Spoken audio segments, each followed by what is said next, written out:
السلام عليكم ورحمة الله وبركاته. ازيكم عاملين ايه؟ يا رب تكونوا بخير. وحشتوني كتير من اخر فيديو.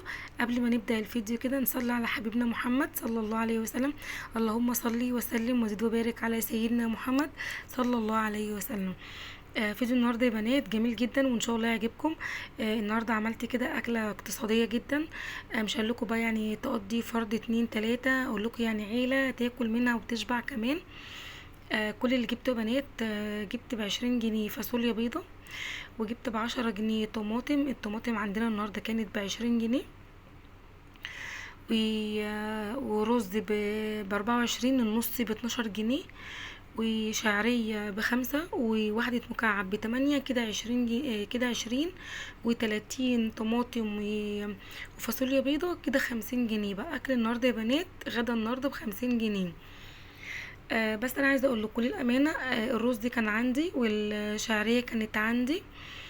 حتى بصوا انا كنت بوريكم الشعريه يعني حوالي معلقتين تلاتة مش اكتر من كده. فكل اللي انا صرفته 30 جنيه. تمن تمن الطماطم والفاصوليا. بس طبعا انت لو مش عندك رز وشعريه فالاكله بتاعت النهارده هتكلفك 50 جنيه. وما كانش عندي سكر، كان السكر عندي خلص، كيس السكر جبته ب25 جنيه. كان 800 جرام. تمام. بس هو الغدا النهارده كان ب50 جنيه. جبت هنا بقى اول حاجه كده طبق، وقلت اشوف الفاصوليا بقى لو فيها اي طوبه زلطايه، اي حاجه كده مش حلوه يعني، فاصوليايه كده بايظه او اي حاجه انقيها. في الوقت ده بقى كنت انا خلاص جبت حله وحطيت ميه كده على النار، ومستنيه بقى ايه يعني تبدا كده ان هي تسخن الميه. كده تمام. بصراحة الفاصوليا كانت تمام ما فيهاش اي حاجة وكانت نضيفة جدا. هنا بقى بصراحة المية غليت. نزلت كده بالفاصوليا زي ما انتم شايفين. هنبدأ بقى كمان نعمل التسبيكة بتاعة الصلصة. نعمل الصلصة بتاعة الفاصوليا. جبت الطماطم في الطبق طبعا وغسلتها غسلة حلوة جدا، وبدأت ان انا اقطعها واشيل الحتة اللي فوق ديت، عشان دي طبعا بيبقوا بيرشوا يعني الكيماوي والحاجات ديت في الطماطم من فوق كده يا بنات. تمام. فلازم طبعا تقطعي الحتة اللي فوق ديت وترميها. انا كده اهوت بقطعها وبقطع الطماطم في شفشة الخلاط.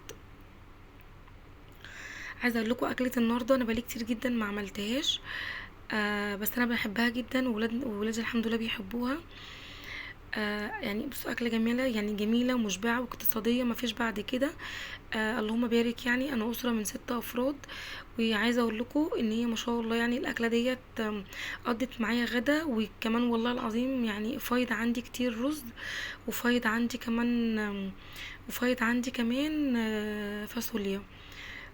تمام. يعني اتبقى عندي كمان، يعني ممكن يعني كمان يقضيني اكل لبكره او عشاء بالليل.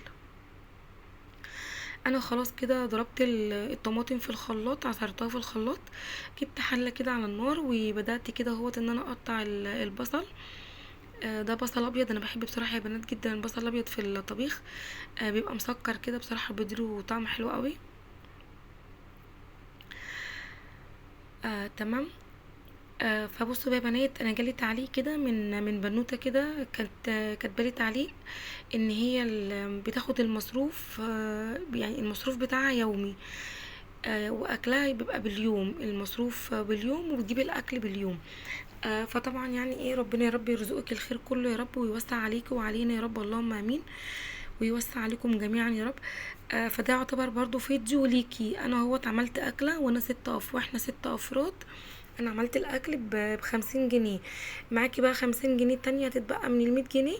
هاتي بقى زيت، هاتي سمنة، شوفي ايه اللي ناقصك عندك للاكلة هاتيها. ما عندكيش بصل هاتي، ما عندكيش زيت هاتي، ان شاء الله حتى لو ب10 جنيه زي ما انتي بتقولي كده بتجيبي سايب ب10 جنيه عادي. انا برضو بيجي عليا وقت كده وبجيب زيت سايب ب10 جنيه من السرج عادي. تمام. عايزه بقى ايه والله تعملي يعني. انا بصوا النهارده يا بنات انا عملت الاكل دوت، وجيت جبت ب20 جنيه دقيق سميد. عملت صينية بسبوسة. يعني احنا كمان اتغدينا وكمان كنا الحمد لله يعني حلينا كمان بحاجة حلوة. مش لازم يا بنات يعني لحمة وفراخ وكده، والله العظيم مش لازم يعني. بصوا ربنا بيحلي، وحياة ربنا الاكل يعني مش قادره اقول لكم، والله انا ما عنديش شوربه. انا اضطريت اجيب المكعب المرقه لان انا ما عنديش شوربه كمان. تمام. فطبعا ربنا بيحلي اكلنا الحمد لله، طبعا اهم حاجه الرضا والقناعه. الحمد لله طبعا. وبصوا يعني كلمه الحمد لله كده ونستغفر كتير بنيه الرزق كده، ان ربنا يكرمنا كده ويوسع علينا جميعا يا رب. ادعي كتير واستغفري كتير. آه ان شاء الله ربنا يكرمك، وان شاء الله ربنا يكرمنا جميعا يا رب. تمام يا بنات. بصوا انا حطيت مكعب المرقه، حطيت كمون طبعا عشان تعرفين ان البقوليات طبعا بتبقى فيها بتعمل غازات وكده. حطيت كمون، حطيت ملح، حطيت فلفل اسود ومكعب المرقه. وخلاص على كده هبدا بقى اقلبها تقليبه كده، وبعد كده هغطيها لحد ما تاخد غلوه كده معايا، تكون الفاصوليا البيضه استوت. هي كده الفاصوليا البيضه على النار. بس انا بقى هبدا اغطي الصلصه. بصي يا بنات خلاص كده خدت غلوة معايا اهيت. والفاصوليا البيضة كانت استوت، وكنت شطفتها شطفة كده تحت الحنفية. وخلاص وصفيتها ونزلتها على حلة الصلصة. تمام. انا كده بقى يا بنات هبدأ اديها غلوة على النار. ادي الفاصوليا البيضة غلوة مع الصلصة، من غير ما احط ميه، ومن غير ما احط شوربه، ومن غير ما احط اي حاجه. وزي ما قلت لكم انا ما عنديش شوربه. انا هستعمل نص كوبايه ميه بس بعد ما ادي للفاصوليا البيضه والصلصه غلوه كده مع بعض على النار، قبل ما احط اي حاجه. عايزه كده الفاصوليا تاخد من طعم الصلصه.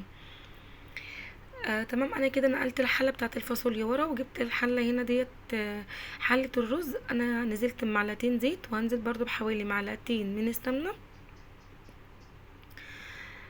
تمام. انا ما عنديش شعريه كتير زي ما قلت لكم، انا طلعت اللي عندي يعني. انا فتحت كده الدروج بتاعه الخزين، ولقيت كده عندي حبه رز وحبه شعريه استعملتهم. تمام. انا قلت لك انت لو مش عندك، انت الميزانيه بتاعه اليوم انا حسبتها معاكم وهتبقى عامله 50 جنيه، واللي ميزانيته 100 جنيه معاكي 50 جنيه فايده اهوت. هاتي بيها بقى اللي انت عايزاه.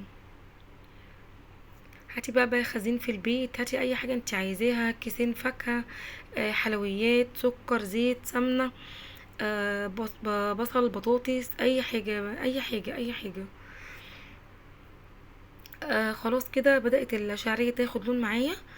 نزلت كده بالرز كده، كنت نقيته وغسلته وغسله كده تحت المية كده كتير. ونزلت كده خلاص بالرز.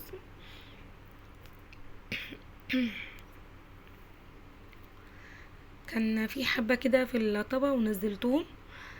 خلاص كده واجيب بقى الملح، املح الرز معاكم، وهبدأ بقى اديله كده تقليبة قبل ما انزل بالمية.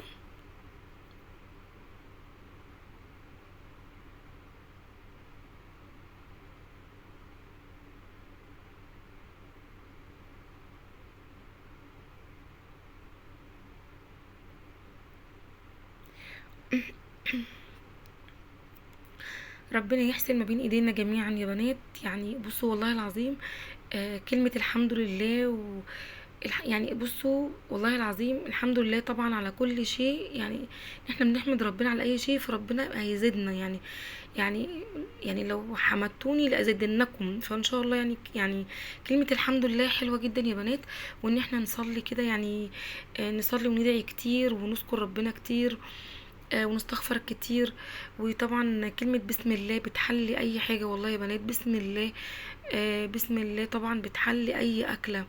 وان انتي طبعا وانتي بتعملي الاكل، انا دايما يا بنات دايما دايما الحمد لله رب العالمين. مثلا باجي اعمل رز يعني اقول بسم الله والله العظيم، يعني بقول ايه اللهم صل على النبي بعدد حبات الرز بعدد حبات الشعريه. لو بعمل مكرونه اللهم صل على النبي بعدد حبات المكرونه. يعني والله العظيم الحمد لله ربنا دايما يعني بيحلي اكلنا الحمد لله. كده الرز خلاص بعد ما اتشرب معايا، وطيت عليه وقلبته تقليبه ووطيت عليه، وهو كده خلاص استوى. والفاصوليا كده خلاص برضو كنت بوريكم ان هي خلاص كده برضو استوت وبقت تمام. بدأت بقى ان انا اجيب طبق كده واحط فيه الرز عشان ينزل كده بشكل حلو كده ويفتح النفس، زي ما انتم شايفين بالشكل دوت.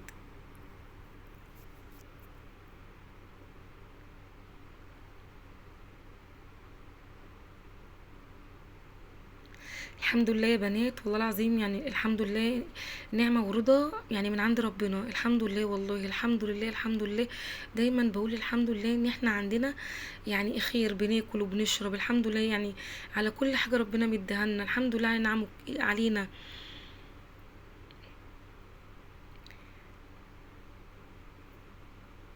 احنا يا بنات مش هنفضل طول الشهر يعني هناكل فراخ ولحمة، لا يعني لازم برضو يوم بيشيل يوم، يومين بيشيلوا يوم. يعني لو النهاردة مثلا هاكل لحوم، ممكن اقعد يومين يعني اكل اكل ارداحي كده عادي يا بنات، الحمد لله والله. كده خلاص انا عملت الاطباق. كان بصراحة بقى زوجي مش موجود ولا ابني، كانوا بره يعني في مشوار وهيتأخروا، واحنا كنا بقى خلاص يعني حضرنا الغدا وكنا جوعنا، فحضرت انا وولادي وغرفت الفاصوليا زي ما انتم شايفين، وكان عندي كمان مخلل، حطيت حبة في الطبق من العلبة كده في الطبق عشان ما يحمضش، وطبعا اللي بيعوز بيطلع بالمعلقة. وزي ما انتم شايفين بقى ممكن تحطي بقى جنبها سلطة بدل المخلل، تاكلوا بعيش تاكلوا برز، يعني الحمد لله طبعا. عايزة اقول لكم ان الاكل ده الحمد لله والله العظيم يعني قضى معايا وكمان في تاني. وفي نهاية الفيديو اقول لكم السلام عليكم.